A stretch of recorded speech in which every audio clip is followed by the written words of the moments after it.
নমস্কার, আমি গায়ত্রী। আমি আজকে আর একটা নতুন নাচ নিয়ে চলে এসেছি, নৃত্য নিয়ে। আজকে যে নৃত্যটা করব, মনোমোর মেঘর সঙ্গীতে, রবীন্দ্রসঙ্গীত নৃত্য।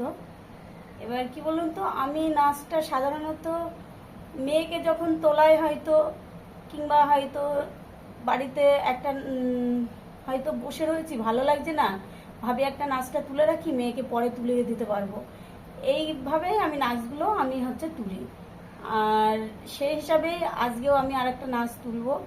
এবার মেয়েকে নাচ তোলাতে হয় মাঝে মাঝে, সেজন্য আপনারা দেখতে থাকুন আমি কিভাবে নাচগুলো করছি। একটু দেখতে থাকুন ভিডিওটা।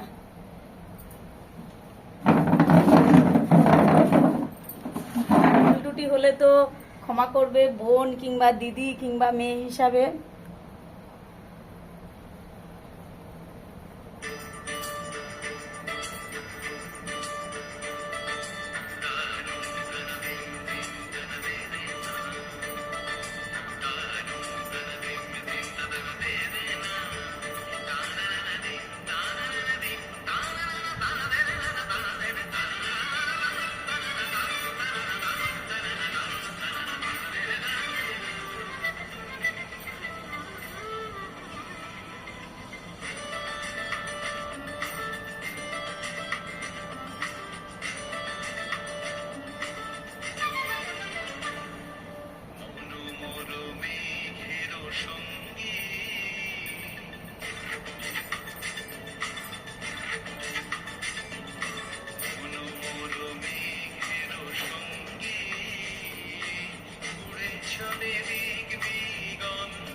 হাঁটা হাঁপিয়ে গেছি, কষ্ট হয়ে গেছে।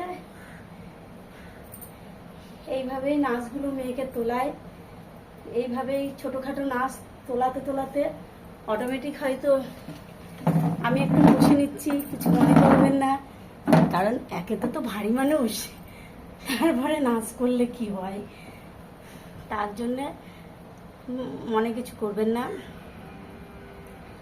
আর এইভাবেই আমি মেয়েকে নাচ তোলাই। আগে নিজেই ভুল ত্রুটি যাই হোক নিজে আগে নাচগুলো তুলে নিই, এর ভিতরে হয়তো আমি আরও গ্যাপ দেবো, দিয়ে এটাকে ফিনিশিং করব, করে তখন মেয়েকে আজ তোলাবো। ফার্স্ট টাইম তুলছি ধরুন এই নাচটা, ফার্স্ট টাইম তুললে তো আর সেইভাবে তো পুরো ফিনিশিং তো আসে না। এবার ফিনিশিং আসতে হলে এই নাচটাকে আমাকে পুরো কমপ্লিট করতে হবে। এবার আমি ফার্স্ট টাইম আজকে এটা তুললাম, পরে যখন আবার মেয়েকে যখন এইভাবে তোলাতে তোলাতে দেখা গেল ফিনিশিং আরও ভালো হয়ে যাবে। এবার এইভাবেই নাচগুলো তোলাই। আপনি সবাই আমার পাশে থাকবে, আর আমার তরফ থেকে বড়দের প্রণাম, ছোটদের বুক ভরা ভালোবাসা। তোমরা আমার পাশে না থাকলে আমি চ্যানেলটাকে তো আগিয়ে নিয়ে যেতে পারবো না। এরকম ভুল ত্রুটি অনেক কিছুর মাধ্যম দিয়েই আমার চ্যানেলটাকে আগিয়ে নিয়ে যাওয়ার চেষ্টা করব, তোমরা পাশে থাকলে। তাহলে তোমরা পাশে থাকবে, তাহলেই আমি এরকম মনে সাহস রেখে সামনের দিকে আগিয়ে যেতে পারবো। সামনের দিকে না আগিয়ে যেতে পারলে তো তোমরা যদি মন ভেঙে দাও, তোমরা যদি আমার পাশে না থাকো, তাহলে তো আমি আগিয়ে যেতে পারবো না। সেই জন্যে তোমরা লাইক করবে, কমেন্ট করবে, শেয়ার করবে, সাবস্ক্রাইব করবে, আমার পাশে থাকবে। Tata, bye bye. আজকে আমি তো আসি, তোমরা ভালো থেকো আর আমার চ্যানেলটাকে ফলো